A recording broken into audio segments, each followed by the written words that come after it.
Yo, what's going on guys, it's your boy Max here, welcome back to another Fortnite video. Today we're going to be talking about console Fortnite and why there's so many problems with it right now. Now just to give you a little bit of context, I played console Fortnite myself for pretty much 2-something years. I was there pretty much since the start. I started playing the game in mid/late October of 2017, and I've played console Fortnite all the way to pretty much mid-May time this year. Now that is a very long time, and I was definitely one of the few people that stuck with playing Fortnite on console because everybody just got super frustrated at the game, and the 10, 11, 12-ish people that used to play Fortnite with me all the time have pretty much quit for good. And trust me guys, that stuff really hurt because I was still a big fan of the game, but deep down I knew that console Fortnite was just not good enough. It's a shame that Epic had to put in skill-based matchmaking and force cross-platform, most importantly, because up until season 10 people were really enjoying the game, and even the mech meta was something that we used to complain about, but we would rather have now instead of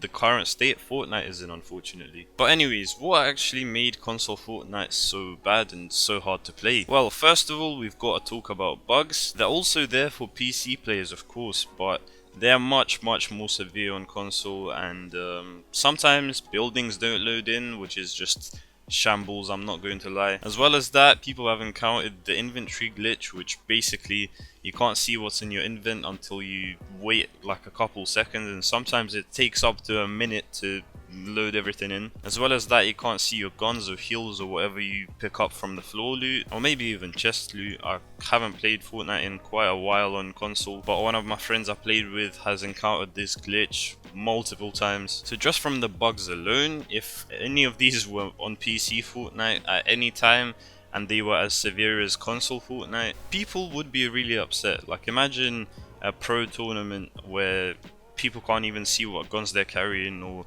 what building they're landing in because it hasn't loaded in. Like, that's just ridiculous. But saying that, bugs have been in the game for so long in Fortnite, and it's been in early access for pretty much the whole time, and that's their excuse because the game's been in early access to not be able to fix bugs when they actually make it into the game, which is just stupid.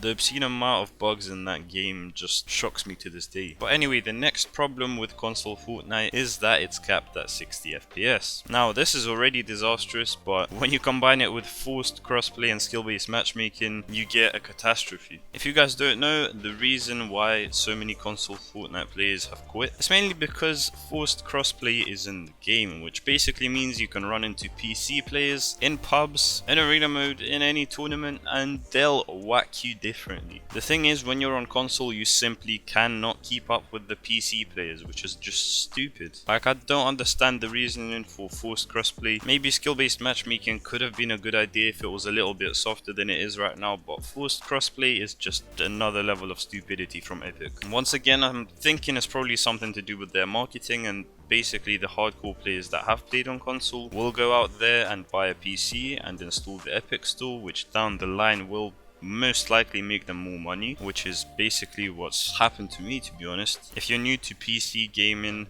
when you get on the Epic's biggest competitor out there is probably Steam, and you're not gonna know a whole lot about that if you haven't played PC games before. So I reckon that's what they're trying to do, and a lot of theories about that have come out like for a while now. But anyways, anything under 120 FPS in Fortnite is bad, I would say. Like 60 FPS just puts you at a stupid disadvantage compared to people on 144 and 240 Hz and FPS values, if that makes any sense. Plus you're playing against two different inputs at the same time. If you didn't know, ever since season 5, I'm pretty sure, controller players would only get matched up against controller players, and keyboard and mouse players would only get matched up against keyboard and mouse players up until season 10, which in my opinion was perfectly balanced, and I don't know why Epic felt the need to actually change that. But I guess I'm not the CEO of Epic, but I'm pretty sure the whole community would agree with me here that that was probably the better way to handle things. Anyways, one of the final things that actually puts console Fortnite at such a large disadvantage to everything else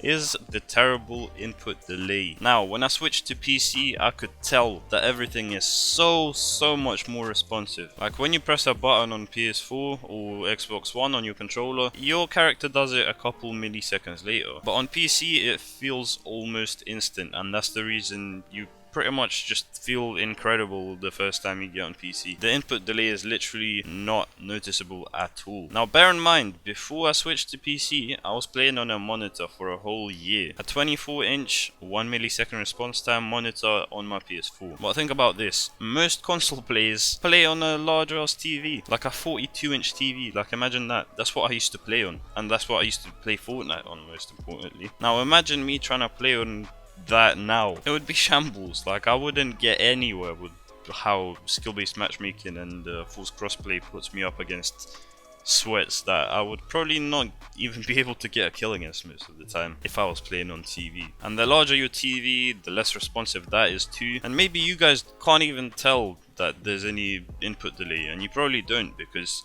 you're just so used to it and your eyes have become used to it too. But trust me, if you have a friend who has a high-end PC or at least plays on a monitor, ask them if you can come over and just feel out Fortnite and see how it plays. You'll honestly be shocked when you get on that other system, and you'll understand exactly what I'm talking about. But the terrible input delay is just not on, man. But the great thing is PS5 and the Xbox Series X should be coming out very soon. Just a few months to go until those do drop, and I'm really hoping that you guys go out there and get some of these consoles, man. They're more than likely going to run Fortnite at pretty much up to 120 FPS, which is the bare minimum to be honest. But even on that 120 FPS, you're gonna feel amazing. And that's if you don't want to get a PC, because for the price you're going to be getting the PS5 or the Xbox One, you could probably push that to a 144 or a 160 FPS sort of computer that could run the game at that. But anyways, that about wraps it up. That was a very interesting discussion to have with you lot, and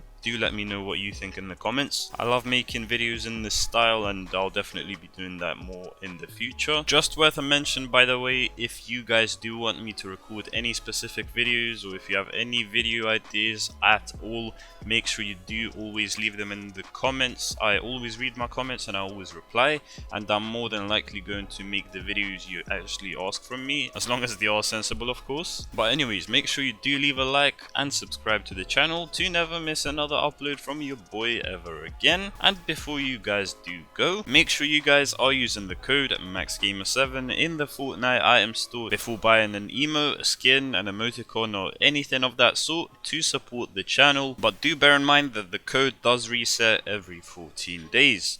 But with that being said, the video comes to an end, and I'll see you guys in the next one. Peace.